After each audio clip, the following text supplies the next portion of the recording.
Hello everyone. In this chapter we'll learn about chapter 2 of political science, that is federalism of class 10.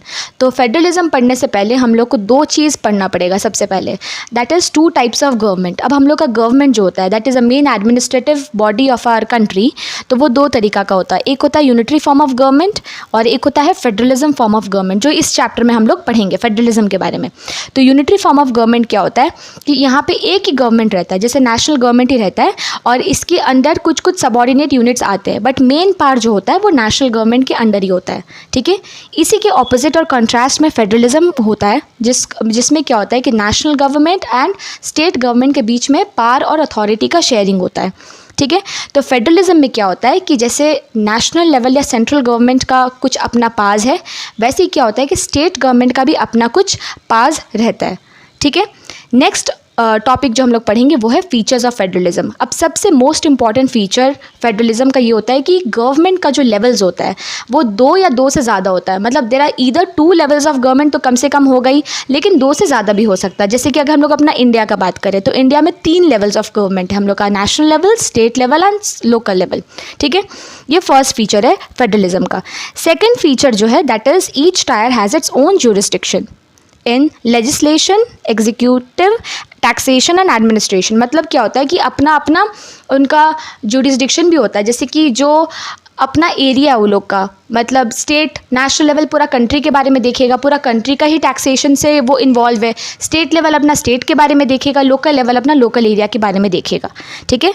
Next, existence and authority of each tyre is constitutionally guaranteed. अब ये जो federalism है ये मतलब हमारे मन मुताबिक नहीं है, ये कॉन्स्टिट्यूशन में गारंटीड है. मतलब ये कॉन्स्टिट्यूशन में प्रोविज़न लिखा गया है इसके प्रिंसिपल्स का. ठीक है. बट ये वर्ड फेडरेशन इस्तेमाल नहीं हुआ है, ये ध्यान रखिएगा. Next, fundamental provision of the constitution cannot be changed unilaterally as it requires consent.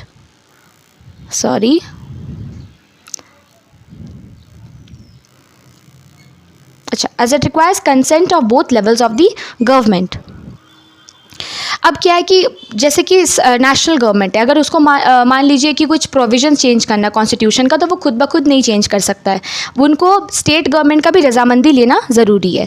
उसके बाद अगर मान लीजिए courts have the power to interpret the constitution and the powers of different levels of government in case of disputes. अब क्या होता है कि जब अगर हम लोग कोई भी लेवल ऑफ गवर्नमेंट से पावर शेयरिंग करते हैं तो उसका बीच में क्या होता है, वो डिस्प्यूट्स अराइज होना दैट इज़ नेचुरल. तो इन दैट केस जुडिशरी ये जो पावर शेयरिंग का जो डिस्प्यूट्स होता है उसी को हैंडल करता है.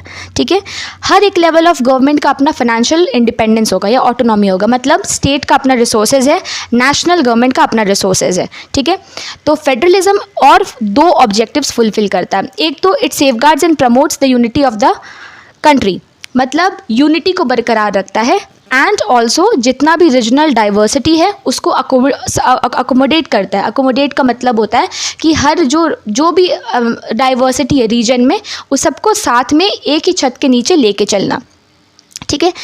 अगर हम लोग एक क्वेश्चन के बारे में बात करें कि what are the aspects of an ideal federal system, एक अच्छा फेडरल सिस्टम का क्या क्वालिटीज़ होना चाहिए, तो सबसे पहला म्यूचुअल ट्रस्ट. अब म्यूचुअल ट्रस्ट किसका बीच में, ऑब्वियसली नेशनल गवर्नमेंट और स्टेट गवर्नमेंट्स के बीच में एक दूसरे के लिए म्यूचुअल ट्रस्ट होना चाहिए. And also there should be an agreement to live together. अब दोनों का बीच में अग्रीमेंट भी होना चाहिए कि वो लोग साथ में रह सके. ठीक है. अब इसके बाद जो हम लोग नेक्स्ट टॉपिक पढ़ेंगे that is two types of federation. तो टू टाइप्स ऑफ फेडरेशन में हम लोग दो तरीका का फेडरेशन पढ़ेंगे. एक है कमिंग टुगेदर एंड एक है होल्डिंग टुगेदर. ठीक है. ये दो टाइप ऑफ इंपॉर्टेंट क्वेश्चन है. ठीक है. सबसे पहला हम लोग देखते हैं कमिंग टुगेदर वाला फेडरेशन. अब इसमें क्या होता है कि इंडिविजुअल स्टेट्स एक साथ आते हैं एक कंट्री बनाने के लिए, एक बिगर यूनिट बनने के लिए. ठीक है. और सारे कॉन्स्टिट्यूएंट यूनिट्स का इक्वल पावर रहता है. जैसे सपोज ए, बी और सी ये तीनों स्टेट्स है, तो ये क्या करेंगे, एक बड़ा यूनिट बनेंगे सपोज डी. तो ए, बी, सी, डी सब का इक्वल पावर रहेगा, ऐसे नहीं कि कोई किसी से कम है. ठीक है. अब इसका एक चीज़ हम लोग देख सकते हैं,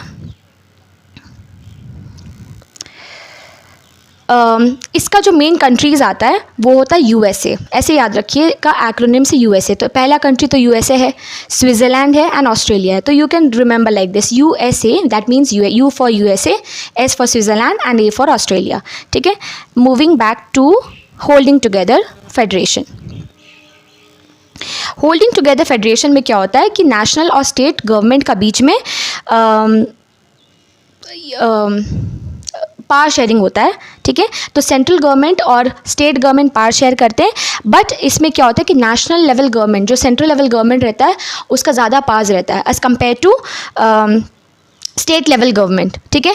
अब जैसे हम लोग SBI बोलते हैं ना, SBI state bank of India, तो वैसे ही आप याद रख लीजिएगा, यहाँ पे 3 कंट्रीज़ होते हैं जिनका होल्डिंग टुगेदर फेडरेशन है, that is S for Spain, B for Belgium and I for India, okay. Next topic will start in the next video. Thank you.